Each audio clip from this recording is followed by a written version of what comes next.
ಇನ್ನು ಮಧುಗಿರಿಯಲ್ಲಿ 4.5 ಕೋಟಿ ಹಗರಣ ಆಗಿರುವಂತಹ ಘಟನೆ ಆಗಿರುವಂಥದ್ದು. ಸರ್ಕಾರಿ ಹಣವನ್ನು ಲೂಟಿ ಮಾಡಿರುವಂತಹ ಅಲ್ಲಿನ ಅಧಿಕಾರಿಗಳು ಇಒ ಲಾಗಿನ್ ಕದ್ದು ಕೋಟಿ ವಂಚನೆಯನ್ನ ಮಾಡಿದ್ದಾರೆ. ನಿವೃತ್ತರ ಹೆಸರಿನಲ್ಲಿ ಹಣ ವರ್ಗಾವಣೆ ಮಾಡಿರುವಂತಹ ಶಂಕೆ 5 ವರ್ಷಗಳ ನಿರಂತರವಾಗಿ ಈ ರೀತಿಯಾಗಿ ಮಾಡ್ತಾ ಬಂದಿರುವಂಥದ್ದು. ದ್ವಿತೀಯ ದರ್ಜೆ ಸಹಾಯಕಿಯಿಂದ ಬೃಹತ್ ಹಗರಣವಾಗಿದೆ.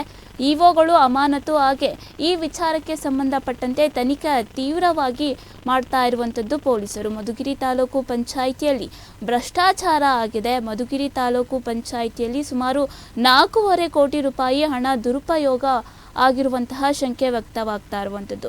ಇನ್ನು ಪ್ರಕರಣ ದಾಖಲಾದ 2.5 ತಿಂಗಳ ಬಳಿಕ A1 ಆರೋಪಿಯಾದಂತಹ ಸೌಮ್ಯ ಹಾಗೆ A2 ಆರೋಪಿಯಾದಂತಹ ರಮೇಶ್ ಅವರನ್ನು ಈಗಾಗಲೇ ಪೊಲೀಸರು ವಶಕ್ಕೆ ಪಡೆದು ಈಗಾಗಲೇ ತನಿಖೆಯನ್ನು ಮಾಡ್ತಾ ಇರುವಂಥದ್ದು. ನಿವೃತ್ತ ನೌಕರರಗಳಿಗೆ ರಜೆ ನಗದೀಕರಣ ಬಿಲ್ಗಳಲ್ಲಿ ಬಿಗ್ ಫ್ರಾಡನ್ನು ಮಾಡಲಾಗ್ತಾ ಇರುವಂಥದ್ದು ಇವರು.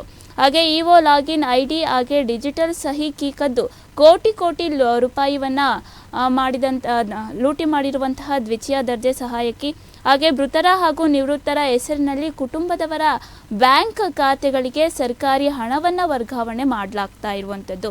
ಇಒ ಲಕ್ಷ್ಮಣ್ ಹಾಗೂ ನಿವೃತ್ತ ಇಒ ದೊಡ್ಡ ಸಿದ್ದಪ್ಪ ಇಬ್ಬರು ಜಿಲ್ಲಾ ಪಂಚಾಯಿತಿ ಸಿಇಒ ಹಾಗೆ BV ಅಶ್ವಿಜಾರಿಂದ ಇವರನ್ನ ಅಮಾನತನ್ನ ಮಾಡಲಾಗಿದೆ. ಒಂದಲ್ಲ ಎರಡಲ್ಲ ಬರೋಬ್ಬರಿ 5 ವರ್ಷಗಳ ಕಾಲದಿಂದಲೂ ಕೂಡ ಅಂದರೆ 2020ರಿಂದ 2025ರವರೆಗೆ ನಿರಂತರವಾಗಿ ನಡೆದಿರುವಂಥದ್ದು ಈ ಘಟನೆ. ಈ ಸಂಬಂಧ ಮಧುಗಿರಿ ಪೊಲೀಸ್ ಠಾಣೆಯಲ್ಲಿ ಪ್ರಕರಣ ದಾಖಲಾಗಿದೆ. ಹಾಗೆ ಈ ವಿಚಾರಕ್ಕೆ ಸಂಬಂಧಪಟ್ಟಂತೆ ಪೊಲೀಸರು ಕೂಡ ತನಿಖೆಯನ್ನು ಮಾಡ್ತಾ ಇರುವಂಥದ್ದು. ಇನ್ನು ಮುಂದಿನ ದಿನಗಳಲ್ಲಿ ಇದರ ಹಿಂದೆ ಇನ್ನೂ ಯಾರ್ಯಾರಿದ್ದಾರೆ ಅನ್ನೋದನ್ನ ತನಿಖೆಯ ನಂತರ ಗೊತ್ತಾಗುವಂಥದ್ದು.